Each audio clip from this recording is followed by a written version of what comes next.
Okay, so hello everyone. Welcome back to Everyday Anarchism. This is continuing my discussions of David Graeber's book Debt, and I'm joined today by the first anthropologist in the series. Bill Maurer is an anthropologist, but he's an anthropologist who writes about money and debt, like the book Debt is about, and has also published on the book Debt itself. So he's here to talk through some of the concepts, especially the concept of primordial debt theory, whatever the hell that is, and I'm still a little unclear on what it is, and also the sort of the anthropology of it all. So, Bill, thank you so much for joining me. Great. Well, thank you for having me, Graham. I'm excited to talk about this. So, I'll start with sort of where I started with my email for you. So, I'm working my way through debt, and part of the reason why I'm doing this project was just to force myself to read debt carefully. I guess maybe I'm allowed to admit this. Maybe I've admitted it already. I've got this podcast based on Graeber's work, but I never was able to make it through debt like cover to cover. Sit down and read the damn Yeah, thing. it should be called like Debt, the first 5,000 pages. Yeah. Yes, yeah, Right. it's daunting and confusing, and maybe I would say every paragraph is interesting, but when you stack it all up, it's kind of too much. So I thought, okay, I'm going to figure this out.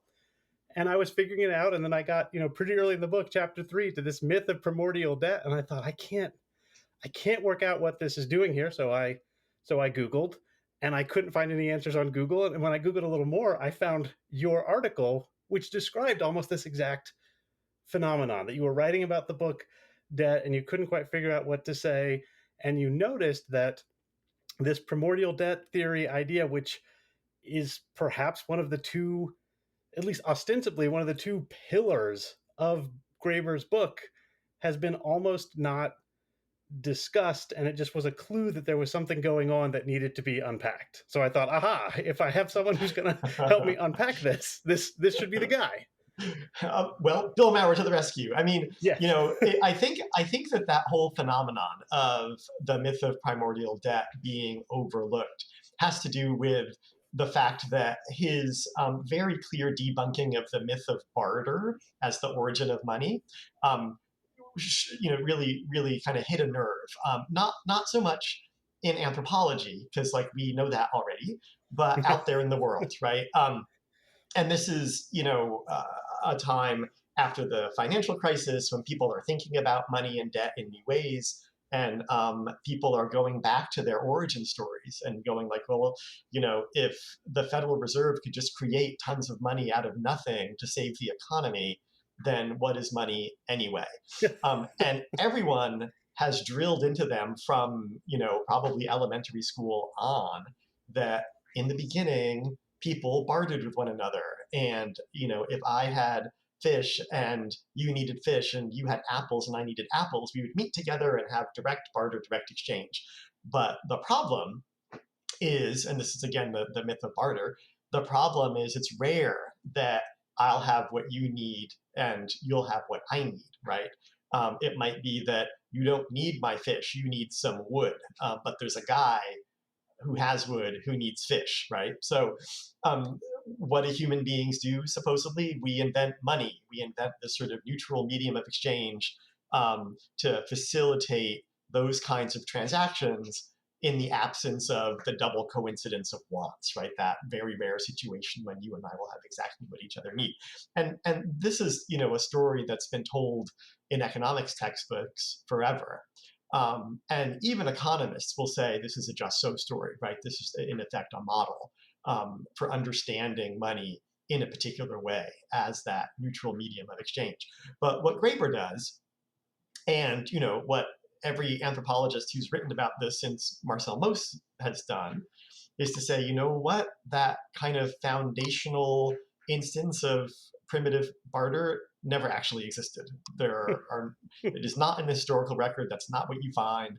Instead, and this is what Mauss wrote all about, instead you find these sort of systems of gift giving, of various forms of reciprocity where there's no demand for an immediate return.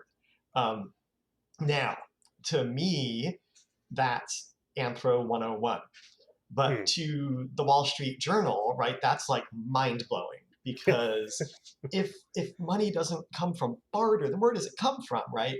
And maybe there's a clue there for how we can understand what the Fed just did when it, printed tons of money to save the economy, right? So I think that's one reason why it got so popular out there, outside of academia, um, in the business press, in the tech sector. I mean, I've written about this. It like became almost a joke with me and my colleagues every time someone would report that people were giving copies of the book away at a tech conference or at a gathering of like international investment firm representatives, and they were all like gobbling up this book. And it's like, well, why this book? Why is it struck a chord? And the thing is that that other piece, I think people just kind of read over, like, oh, words, words, words, ancient history, so-called primitive people, whatever, interesting tidbit, fascinating, bit of the archive, but they don't really quite understand how to put it all together or what it all means. And I think that that's because the myth of primitive debt is, in some ways, a more difficult concept to get your head around if you're just an ordinary person out there in the world. And basically, what Graeber says is that, um, you know, the there is this myth that goes along with the myth of barter in the way that we talk about the invention of money, which is that money becomes a way for us to repay our debt to that which made us. And in what he's really interested in is the way that it becomes the means to repay a debt to society, which grew us, which formed us, which shaped us, which gives us all the things we need to live and all the relationships that sustain our existence. But then over his historical timeline, more and more the debt to the state. And this is where, his anarchist project comes in as well, Yes. because he really wants us to try to imagine how we can figure relationships and figure something like value absent a state. But because we've been snookered into this myth of primitive debt, our imagination just can't get outside of it, right? And at one point he sort of says something like, really we're not even indebted to society as such, right? We're indebted to like the cosmos. We are stars. We are star stuff. How do you write a check to the universe? Like you can't. And that is the fundamental truth here. If we can't write a check to the universe to pay off the debt for our existence, well, then maybe we need other ways of imagining our existence and our relationships with one another, right? So he really wants us to get outside of the understanding of ourselves as creatures of society or as subjects of a state. That's hard to do, right? I mean, when you start pulling that thread, right? Who am I absent the state warrant of my identity? It's, I mean, you get super like religious quickly, right? Or very, very metaphysical. We all are like, the state enforces power over us and has the legitimate means of violence to control us and whatever, and we don't want that. But at the same time, I do want to believe in my own, corporeal being and the property in my person and my identity. Those are all things that are warranted by the state too, right? So how do I even begin to unthink it? And I think it's the the kind of horror of beginning to unthink it that leads people to just be like, oh, okay, this is some weird thing that I don't understand. Let's just keep flipping the pages, right? But that is the myth of primitive debt. So the myth of barter sustains the illusions that make the market economy work. The myth of primordial debt sustains the illusions that make the work of the state work and make it so difficult to think outside of its terms.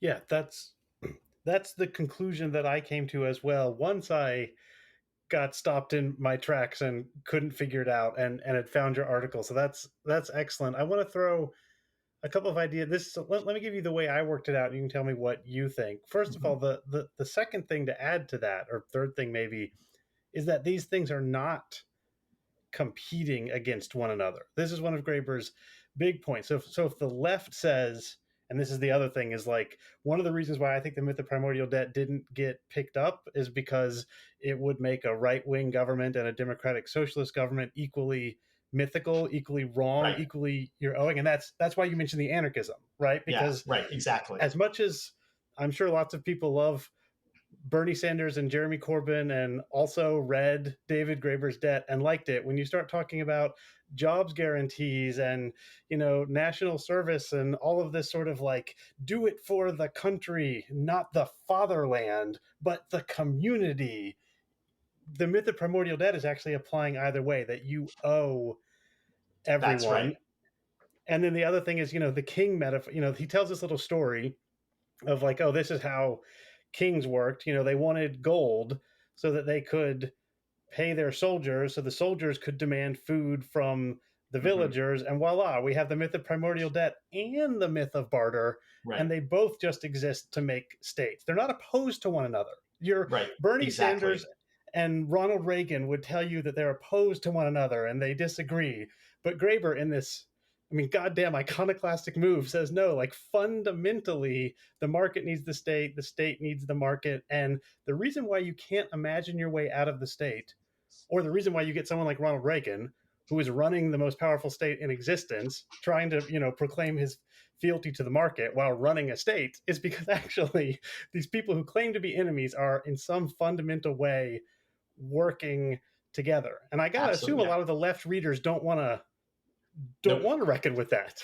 Nope. Nope. Nope. I mean, I think a lot of the left readers want their version of, the socialist state, right? Yes. Yeah, yeah, yeah. And these things, what he's doing is showing how state and market and the myths that sustain them are basically two sides of the same coin. Hmm. And this is also in the Anthropology of Money. This is something that the anthropologist Keith Hart pointed out back in the 80s when he has this essay that's called something like, okay, I don't remember what the front of the title is.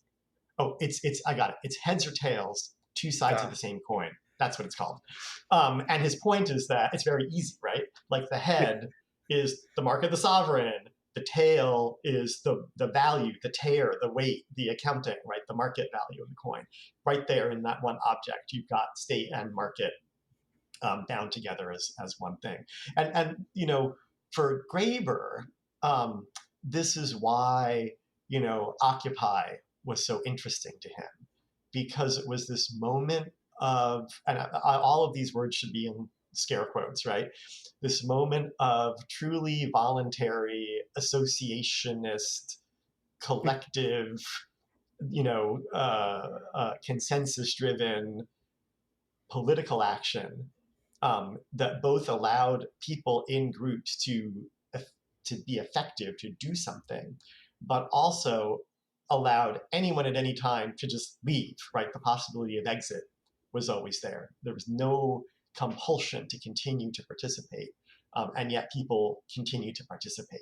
Right, and so for him, that's one of those sort of magic moments of a kind of cooperative communalism or something that lets us think outside of the category state and market.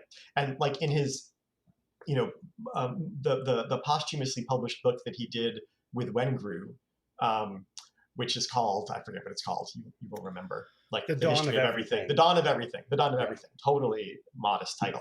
Um, they are really captivated by the archaeological evidence that shows these sort of periods of groups coming together in what they deduce to be non-hierarchical systems, political systems, creating large-scale societies without hierarchy, potentially without a state.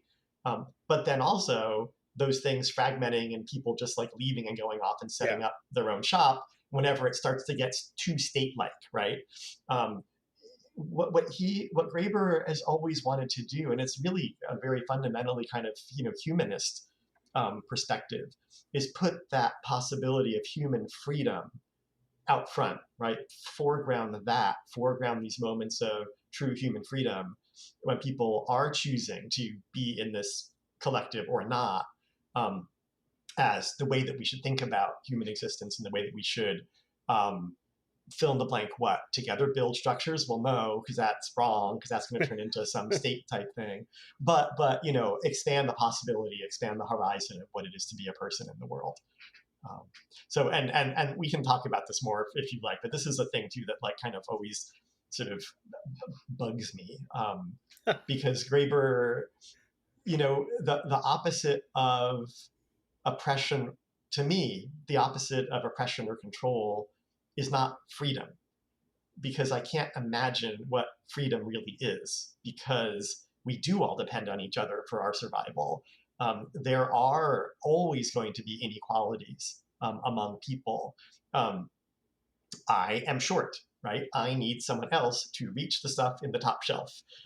Just right, I'm being a little facetious, but there's always going to be those sorts of differences that are going to lead to conditions that are inequitable. Um, and so the question to me is not how do we get to freedom? The question is how do we better organize existing inequality for the flourishing and benefit of everybody, right? It's not like you like abolish inequality. It's like you think about how do we manage it, work with it, make it so that it's not limiting people's lives and chances and hopes and relations, but something that people can work with and work around. Well, and I think this happens in Debt and The Dawn of Everything. And, I am very intrigued by Graeber's idea of like we should be worrying about freedom, not inequality, at least because it's a different way of thinking. But this gets us to the anthropological nature of it. Debt in Debt, what I don't know what we're supposed to call the people. The people who would have been called primitive savages and are sometimes called living in Mm-hmm. traditional societies, which is also a stupid name. I Right. don't know. People who are living in How about non-industrial. non-class societies, maybe? Yeah, Yeah. sure. So those when those concepts show up in Debt, it's mostly societies that currently exist as alternatives, although of course these societies are dying every day as the industrial world encroaches on them. In The Dawn of Everything, it's the past versions of them. But I will say the book is filled with examples that at least Graeber claims of people currently and in the past who are living without these structuring myths and institutions. And I am completely unqualified to judge that when he talks about how these various communities live and are, whether this is a good reading of these communities. Yeah, yeah. I mean, to me, it's not that great a reading of these communities. That Okay. first of all, it's really wanting to shoehorn them all into some kind of communalism, communism, whatever thing, um, which is denying the way that they may be themselves systems of inequality that are just organized differently, Mm-hmm. right, from a class society. So ones where elders control the decisions of juniors and claim that it's their right to do it because they have special status from the gods, or they have access to special devices or ritual objects that you can only get if you become an elder man or something like that. So first there's that. Second is they all are variously articulated to the dominant modality of economic and political life on the planet, right? They live in states. They are subject to states. They may try to escape that or evade that or whatever, and they do.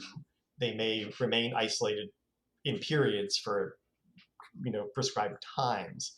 Um, but they're all articulated in one way or another. And one of the fascinating things in anthropology now, but for decades, has been trying to ask the question of what is the nature of that articulation, right? Are they subsumed by it? Are they, no matter what they do, is anything that they create being sucked into the value machine of capitalism somehow? Um, are they contingently articulated to it? So only sometimes, only some people. What are the kind of degrees of separation? But then also, how do they enlist things from the world of states and markets for their own purposes, toward their own ends, right? And so when we look at it, it might look like, oh, there they go. They've been incorporated into the market society, but they're actually using those things to do other kinds of work that satisfy their existing system of inequality. Yeah, that's Yeah. that's man. This is all really interesting, and so one of the things that I've done in this series is kind of inspired by Dawn of Everything is looked for places like I had the Byzantine historian Anthony Caldelas come on and talk about the sort of like Byzantine culture of protest and unrest Mm, and all sorts of things that they did within Byzantium that was considered good and okay and right, that if they happened in the United States in 2023, the National Guard would get called out. And I just delight in finding this anarchy in something like Byzantium. And so I'll talk to Anthony about it for 70 minutes. And then I'm kind of playing a Graeber game, and I know that I'm leaving out the fact that, you know, oppression and inequality were the name of the game in Byzantium, which is not to say that that's different from the United States. It's just, it's delightful to find the ways that societies are different from ours in the ways that they are less oppressive, more free, less unequal.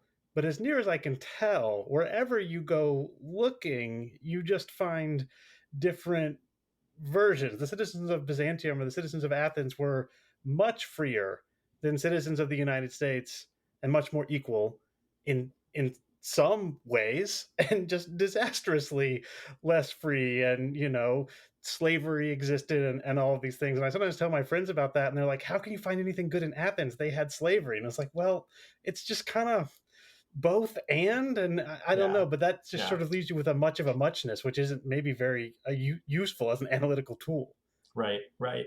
No, and here's where, one makes analytical choices, right? So Graeber always made the analytical choice to look for origins, right? To Hmm. find out, okay, where did this come from? How did this all begin? That's a choice. It gives you a certain kind of story. It gives you a certain kind of narrative. It leads you to look at some kinds of evidence and not others, and so on. Others might say, I'm not.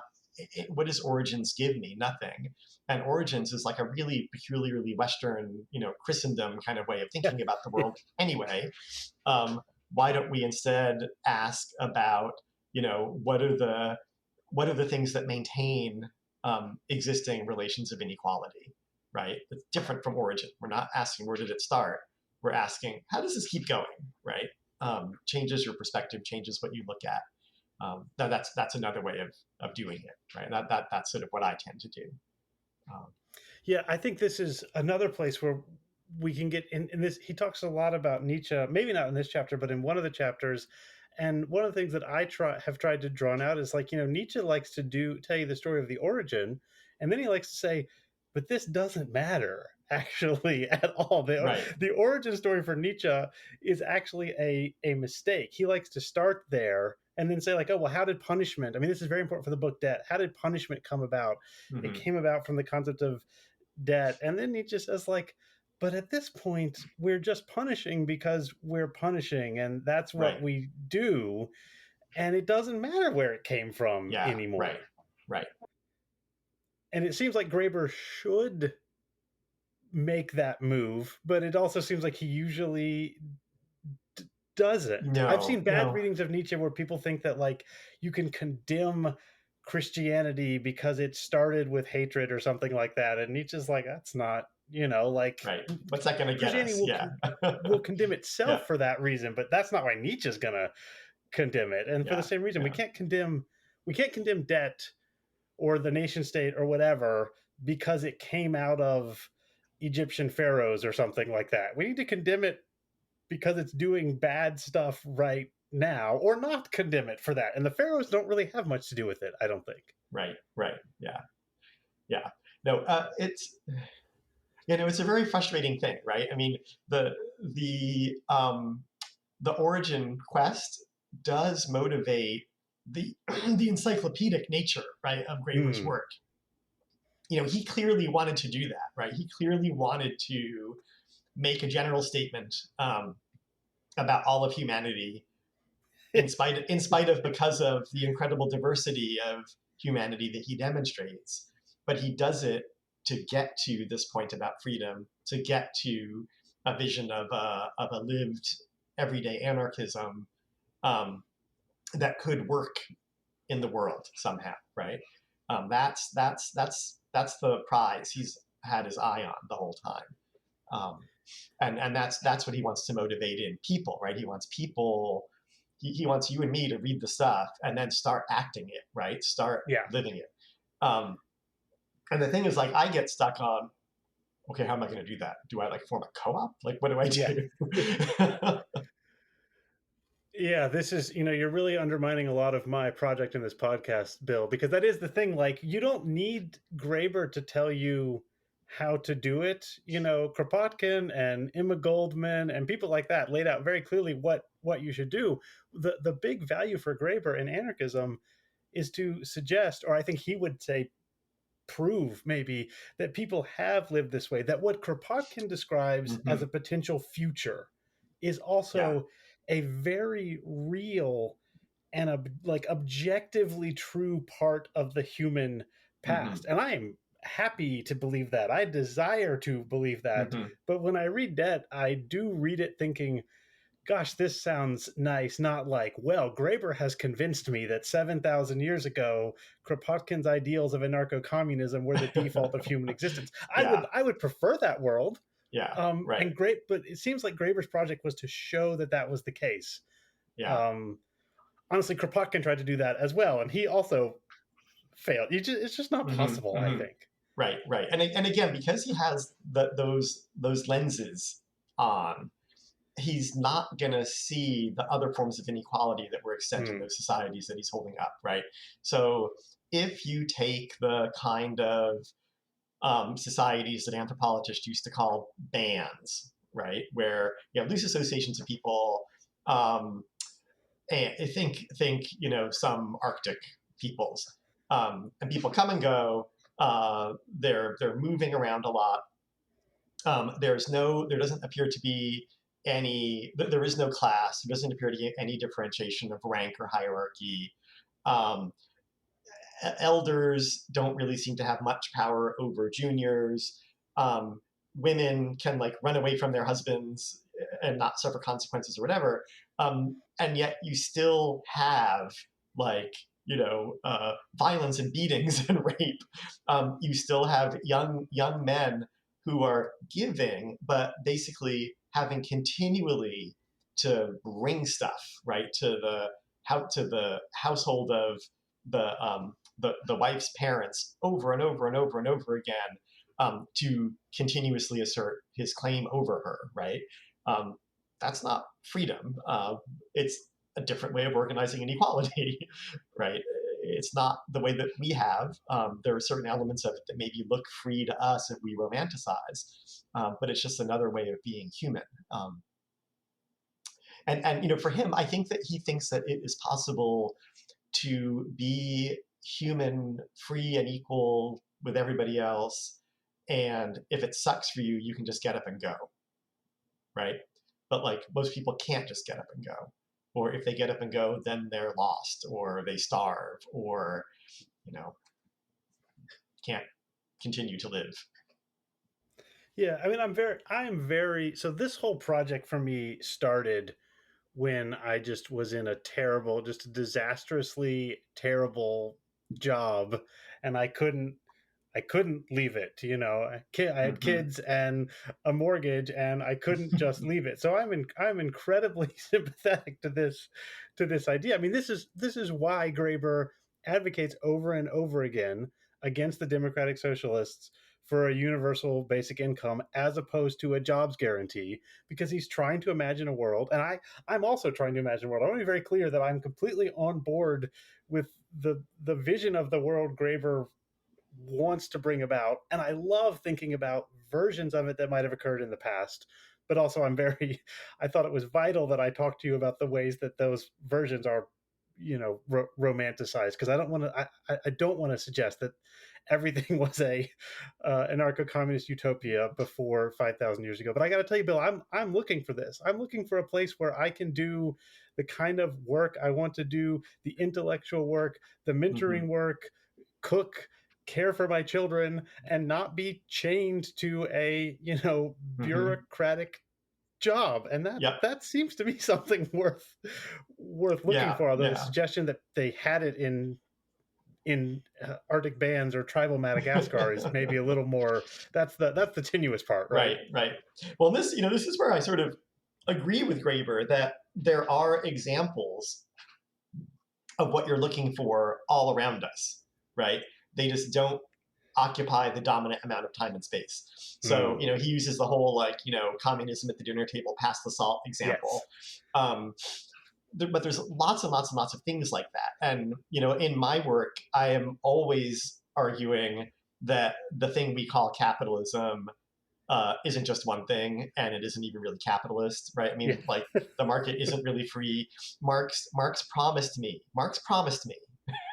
that the ancient forms of accumulation would all fade away once we had, wage labor and profit. And they didn't. We still have rents, we still have taxes, we still have tithes, right? We still have fees.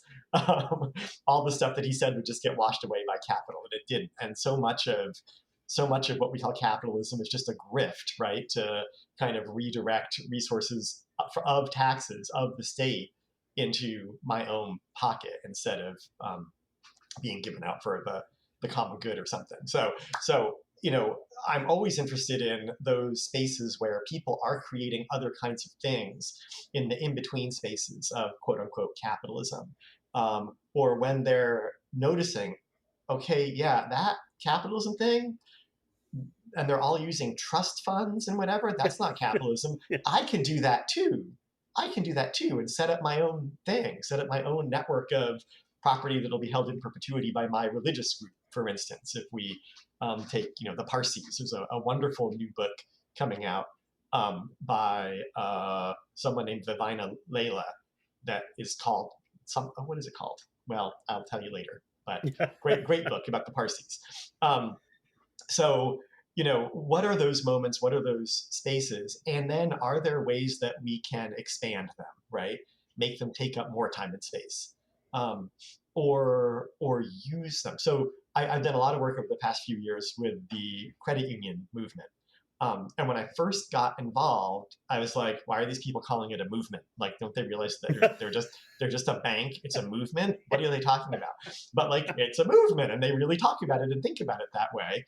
And when you dig into, how credit unions operate today and their history as well, it's like totally interesting, right?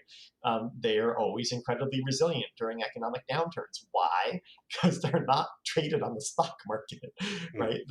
The owners are the depositors. The end, right? There's no board, to answer to. There's no shareholders except for the members to answer to. So, what can we do with things like that, right? It's clear that for Graeber, his own participation in various, anarchist groups is what, is driving the analysis to then find ways of bringing other people toward the kind of realizations that he had in those groups. Um, but that's not the only way to do it, right? I mean, again, there's co-ops, there's mutual assistance societies, there's all kinds of things. And if we can kind of get a sense of that landscape, get a sense of all the different flavors and all the different organizational forms these things can take. We don't need to go to archaeology. We don't need to go to Madagascar, right? We just have to look around and pay better attention.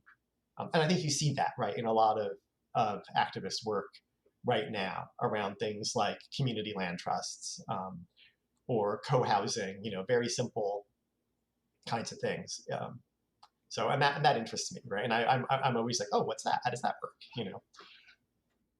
Yeah, I mean, look, that's the everyday part of it. And when I was speaking to Cory Doctorow, he said that his favorite book by Graeber was The Utopia of Rules, and that's the one where Graeber really talks about how the modern day institutions are working. And I agree. I mean, again, this sort of like, communism at the dinner table. That's where I got started with this entire project. And it is, I guess I just need to briefly say, just so you know, you and I are in complete agreement on capitalism. I mean, I know I'll say like, oh, I hate capitalism or capitalism is destroying everything, so everyone knows what I mean. But I'm quite convinced. I think it is maybe in the Utopia of Rules. No, it's Bullshit Jobs, where Graeber calls it managerial feudalism. It does seem that Yeah, there's lots right. of, it's Yep, all rent seeking and it's yep. all power.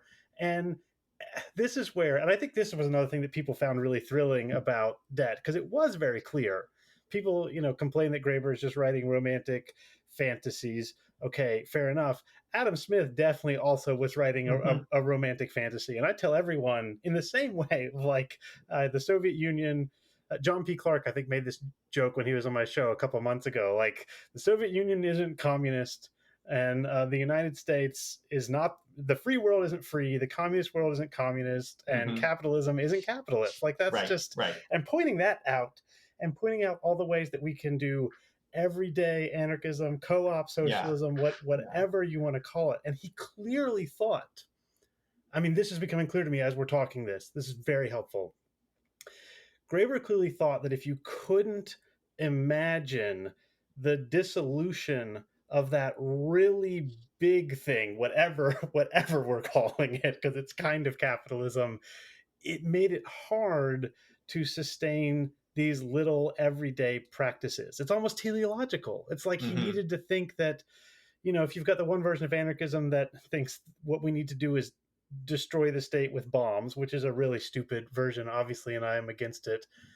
If the everyday anarchism, if the goal of everyday anarchism is ultimately to destroy the state and the current system, and it's not worth doing unless you can imagine that future in which the state has been destroyed, Right, then I would say it's not worth doing. Like, the right. everyday anarchism part needs to be of Hmm. value in and of itself, Yeah, whether you're going right, to win or not. And it right. seems like Graeber was trying to provide an imaginary without this big thing constricting us, and that maybe that wasn't the right way to go. I don't know. Hmm. Yeah, no, no, You've made no. me think a lot. It's a great train of thought. I mean, the thing is, can we even imagine what we will become in that after time, right? I mean, and I don't think I would argue that we cannot, right? I mean, so we can. It's like that kind of endlessly receding horizon Yeah, problem.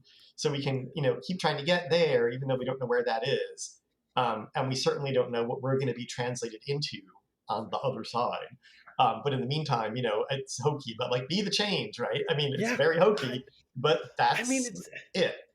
look. I don't think it is. I know it sounds hokey, but this is kind of the David Foster Wallace move. Is sometimes you just gotta live in that cliche. I love Oscar Wilde's formulation, which is the utopia. Exactly. It's like you want to land on utopia and then step off the boat and look and say, like, oh, well, let's go a little farther. And it's clear that Graeber wanted to locate a utopia in the past that sort of prefigured the utopia of the future. And again, sorry, I'm Yeah. just dropping references constantly. I'm with Nietzsche on this one. You can't see around that corner. Hmm. You don't know what form the Ubermensch will take. And when Nietzsche suggests what the Ubermensch is, I don't like it very much. Hmm. But we've got to keep moving towards something better than this Yeah. without the promise of the final greatness or whatever Right. is Right. supposedly coming around that corner. Sorry. Yeah. I mean, it's just sort of like living in the meantime thing too, right? Yeah. Well, here we are in the meantime. Yeah. What are we going to do? Like, what are the, so for instance, if we absorb the lesson from Graeber and everybody else that, money is a creature of the state, right? And that money is ultimately an exercise of state sovereignty. Well, could we actually use that, right? So like the Yeah. modern monetary people are like, we can use that. Let's just go Yeah. for it, right? I mean, we can do, yeah, MMT, which is now a thing, right? Which is now a thing that is kind of certainly not accepted, but and is heterodox. But you have members of Congress in the United States who read it and talk about it and think about using it. You have, Green New Deal people basically absorbing some of the tenets of modern monetary theory to make their argument and make their case for a energy transition. And that's really great, right? I mean, that's not anarchism, but it's sort of taking one of those tools and using it in a different way now that we understand, oh, this is a thing that can be used in a different way for a different project than what it's been used for all along. Yeah, and I So, think it has been just so exciting. All the energy around MMT, and then this book. I mean, Graeber's relationship with MMT. I mean, he said, like, I believe in MMT sort of as a theory, but he wasn't one of them in that same way. But the energy was. I mean, if there's one place that this was really incredibly valuable is prior to.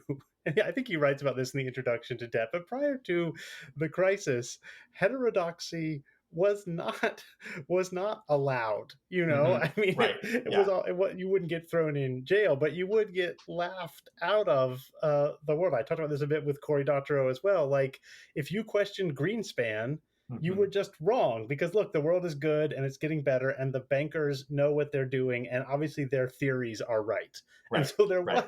there was space for a new theory Yeah. in Yeah. 2008, 2009. It was time. Yeah. And even if the new theory was just taking out bits of Keynes, right, and dusting him off, and then being like, oh my gosh, this actually works. You can pull your way out of a financial tailspin by just printing a ton of money and spending it. This, I Right? mean, And COVID gives you another wonderful example of that, right? I mean, yeah. yeah.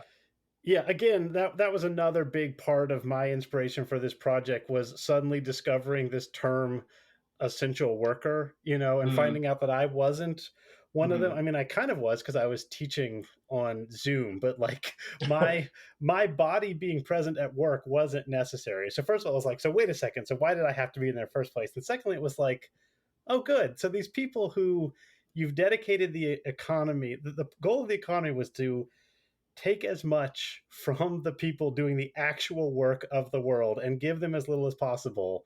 And now all of a sudden, it turns out they are essential and the rest of us aren't. And maybe we should do Right. something about that. Perhaps that suggests we could rethink the way the Yep. world Yep. is. And I found Graeber as someone who was rethinking the world. Yeah. Yeah. Yeah. Absolutely. Yeah. So this has been really fun. There's no reason to stop Great. No, I now, mean, but what do you I mean, I feel like we've hit what we absolutely had to hit. So I now think what do you want to talk we've hit about? the high points. So there's a book coming out with Polity Press that's going to be called "As If Already Free." Ooh. Graeber, blah blah blah, anarchist anthropology, something something. I wrote the conclusion to it. A number of authors have chapters that each pick up a piece of some of these tensions that we've talked about in Graeber: the idealism, the anarchism, the tension between the activism and the deep, deep, deep commitment to a scholarly canon. I mean, like, oh my God, the guy was deeply committed to Yeah.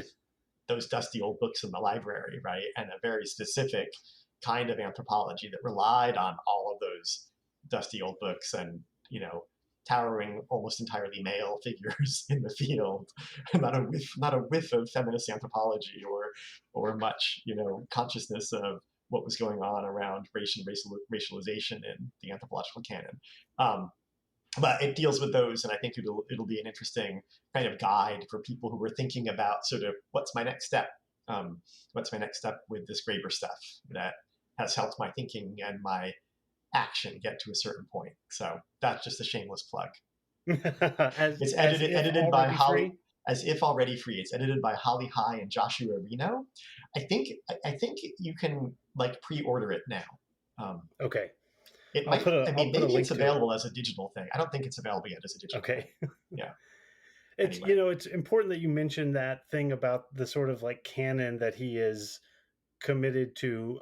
When I had some anarchist archaeologists on the show back when The Dawn of Everything had just come out, they made that exact point, that this was a book. Well, a few points that are pretty much identical to points you have made about anthropology. First of all, that the vast majority of what's in The Dawn of Everything is pretty standard archaeological stuff now. It was the Right. packaging of it for the mass audience that was unusual, and that also that Graeber does a fantastic job of citing towering theories of towering theorists of anarchism, and also the sort of Yeah. standard towering theorists, your Marxes and your Right. Freuds and whatever, but that the actual like people who have been for the last 30, 40, 50 years doing this work in academic publications, upon which The Dawn of Everything draws enormously, they felt like it wasn't really there. And you're telling me that's sort of the same thing Yeah. in debt, I'm hearing. Right. Yeah. Yeah. Yeah. And again, it has something to do with his like kind of peculiar relationship to the discipline too, right? I mean, he always um, considered himself an outsider, even though he had some pretty great appointments in his career, and always wanted to do this sort of dissident kind of thing And yet there he is, like, citing all of the people from the University of Chicago that you have to cite if you want to be in that, Yeah. special club of special anthropologists. So it's just this, again, interesting contradictions here. Yeah. Yeah, I think, I mean, the more I delve into this, the more it does seem to be just, it's a form of writing that is, I mean, in some ways it's essayistic, but in some ways it is irresolvable. It's unreconcilable, which is part of what makes it so much fun to unpack Yeah. and talk about. Yeah, Um, totally. Yeah. I mean, it's one of those things where you even if you don't understand it, and even if you can't keep straight all the peoples and the cultures, you feel smarter afterwards, right? So that's nice. Yeah. So thinking about your topic of the Wunderkammer, the Cabinet of Curiosities, I was thinking about I don't know if you've ever watched the old like BBC Kenneth Clark documentary where he just walks you through Mm-mm. the story of civilization. I mean, I put it on the background. It's on YouTube now while I'm folding clothes. And like Kenneth Clark's incredibly conservative theory of civilization is total bullshit. But oh my god, I've seen Montaigne's bedroom now, which I hadn't before, and it's just like, Right. like just Yeah. wash this interesting stuff Yep. over me. Yep. Yep. I remembered one other thing that I had popped up in my head, which is to say, in some sense, he's got a grand theory that resembles some of the towering theorists of the past, and I do think, well, and in certain, he's got a work called "What's the Point If We Can't Have Fun," where he Mm, proposes the play principle, which is like, the play drive, which is responsible for all of human culture. And at least in that case, he's very hmm. clear. Yeah, I'm kind of kidding, but it does seem like I'm constantly surrounded by all of these theorists, often very conservative people who say like, oh well, I found the thing, the hidden hand of the market is the only thing Right. that matters and everything can be explained by this, or everything that men do is just because of the Y chromosome, like Dawkins or EO Wilson Hmm. bullshit. And like, at least it's fun to have somebody doing that shit from the left. Yeah, it's Yeah. maybe just as specious, but Yeah. if we're gonna Yeah. have specious myths out there, let's have some left wing Let's specious have a myths, lot of them, a please. profusion of them, a plurality Yes, of them. Yeah. yes, Yeah. and let them. I mean, and that is the thing that the Dawn of Everything did. Absolutely, compared to someone like Diamond or that guy Harari, Homo sapiens, whatever. Yeah. Like, That guy. Yeah. Yeah. it Hmm. it was a book that offered a sweeping view of history that didn't sort of wasn't just a defense of like the British Empire circa 1837, which is what all Yeah. of those other books end up doing. And Yeah. that's Yeah. why the World Trade Organization is the best thing humanity has ever created. That's where the rest of those books end up. Yep. So sorry, go ahead. No. No. No. No. And so Yeah. it's good. No. It's It's good. great that he was It's doing it for a yeah. mass audience. And if you want to poke holes in it and discredit it, one, I'm all for that. I mean, I think we're doing that right now. And two, like, oh my god, have you tried poking holes in guns, germs, and steel? It's much Right. easier. Yeah. Yeah. Like, Yeah. Yeah. that thing's It does. nonsense. I do want to come back to one thing. I don't. This is maybe this is like a bad place to like end, but it is. This is though why it is interesting, and we should take note that some people who really take up Graeber are like tech bros and like Well, investment bankers, right? Because they want also to not be in the state thing. They think, right? They imagine a kind of escape. They imagine, colonies on Mars or whatever it is that they want, right? Kind of Elon Musk type stuff.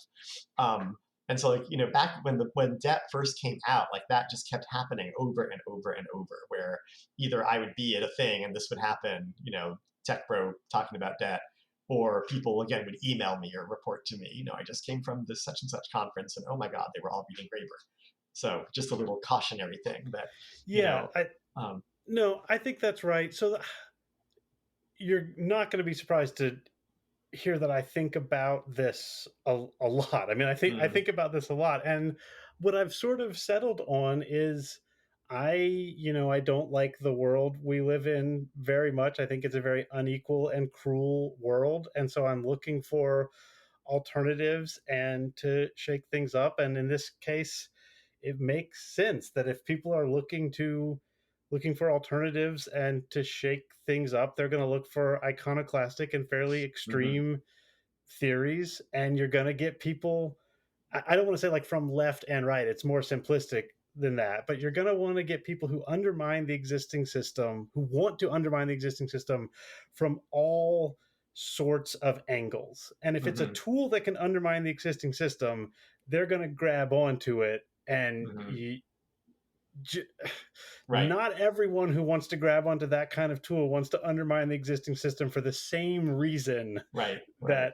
that I do. And that's just in my more cautious, Obama progressive persona, that wasn't something I ever had to worry about. I knew that Hmm. all the crazies were on the outside and they were Right. all wrong. And now that I'm out of the consensus, it's a it's a lot trickier, right? Yeah. Because I need to make sure that I have the right crazies with me and not the wrong crazies. Because let me tell you, I don't Yeah. like the wrong crazies. Yeah. Yeah.